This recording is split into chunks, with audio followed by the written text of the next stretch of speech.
is Julian. I'm 25 years old, and I still cannot fully explain what happened during those 2 nights. I've tried to rationalize it. Exhaustion, stress, isolation, but none of it holds up. The memories remain too precise, too structured, as if they were placed there rather than experienced. It began when I moved to a small city outside the main district.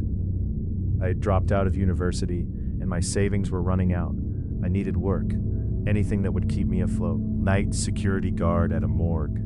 Quiet work, minimal responsibility, no real contact with people.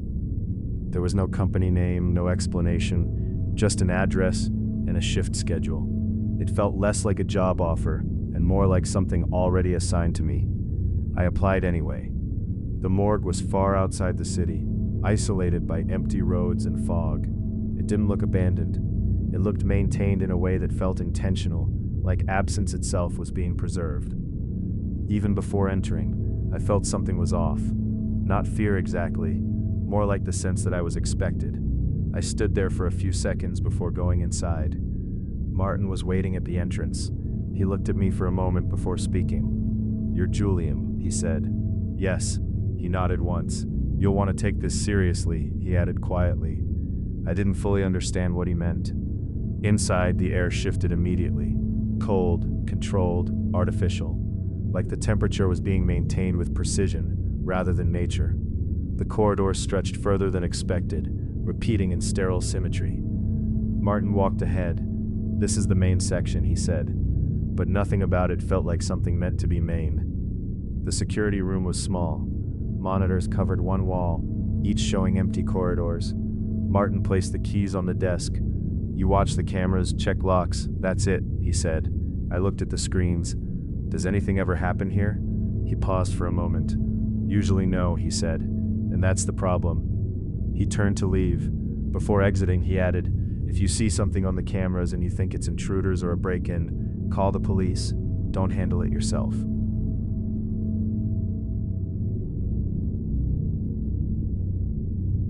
Hours passed with almost nothing happening. No movement on the cameras, no unexpected sounds, just endless surveillance footage of empty corridors and closed doors repeating across the monitors. After a while, the stillness stopped feeling calm and started feeling unnatural, like the entire building was deliberately holding itself in place. I remember leaning back in the chair and staring at the screens without really focusing anymore. That's when I noticed it. One of the drawer handles in the cold chamber shifted slightly downward on the monitor, then slowly returned to its original position. Not enough to fully open. Just movement, small, careful, almost uncertain. I froze immediately and leaned closer to the screen, replaying the moment in my head while waiting for it to happen again. But nothing moved after that. The drawer stayed perfectly still. The room stayed empty. Yet something about that single movement felt wrong in a way I couldn't explain logically. I told myself it was probably a camera glitch or a loose handle reacting to temperature. But even then, I already knew I didn't believe that explanation completely. After another minute of staring at the monitor, I finally stood up and decided to check the cold chamber myself. The moment I stepped outside the security room, the atmosphere changed. The corridor felt colder than before, but not in a normal way. The air felt heavy, almost dense, like the building reacted differently once you moved through it alone. My flashlight beam stretched across the floor, while my footsteps echoed sharply through the hallway. Every sound seemed too clear, too isolated, as if the building absorbed silence and only allowed certain noises to exist. I kept trying to stay rational. "It's an old building," I whispered to myself. "Pipes, metal contraction, faulty cameras." But the deeper I walked into the morgue, the less convincing those explanations sounded. The silence around me didn't feel natural anymore.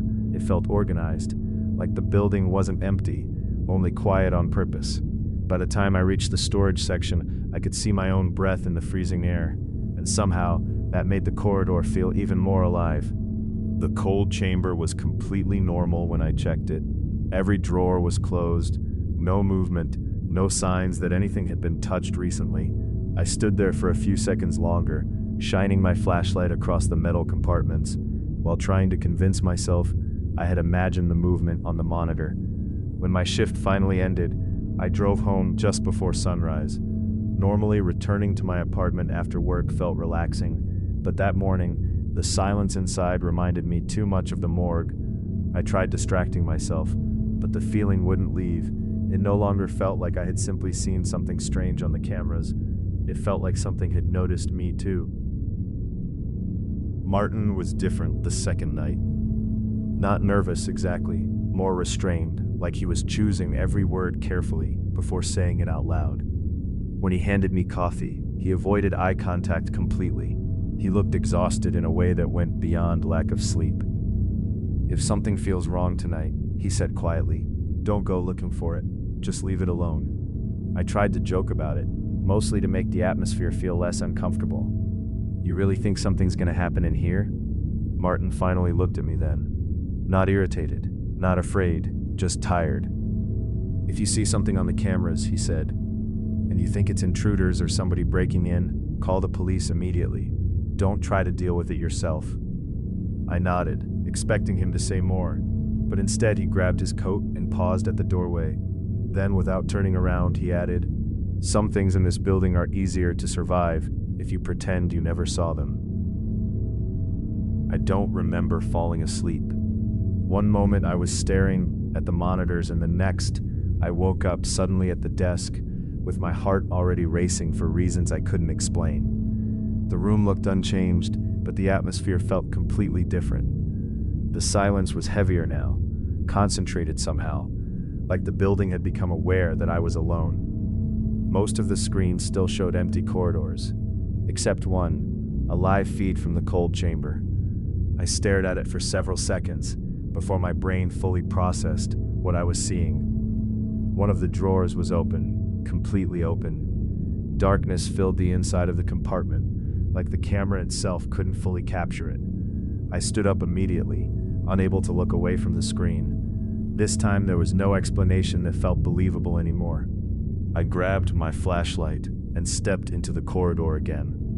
The air outside the security room felt heavier than before, almost compressed, like pressure building before a storm. Every step echoed unnaturally through the hallway, not loud, just isolated, as if each sound existed separately from the others. I stopped halfway down the corridor and listened carefully. Nothing. No ventilation sounds, no machinery, no distant movement, only silence stretching endlessly through the building. "Hello?" I called once. My voice sounded weak against the corridor walls. No answer came back, but somehow the silence afterward felt more deliberate than before, like something had heard me and chosen not to respond. As I continued walking, I noticed the storage room door ahead was already slightly open. I was certain it had been closed earlier. That realization made me slow down immediately. The storage room door was slightly open. I pushed it slowly and stepped inside. At first, everything looked normal. Rows of metal drawers, cold air, complete silence. Then I saw the open compartment. I approached carefully. It was empty, but the inside of the drawer was covered with fresh blood smeared across the metal surface, still wet under the red emergency light. No body, no explanation, just blood where something should have been. The lights went out instantly. No flickering, no warning sound, no gradual dimming. 1 second the room was illuminated, and the next, the darkness swallowed everything around me completely. I stopped moving immediately.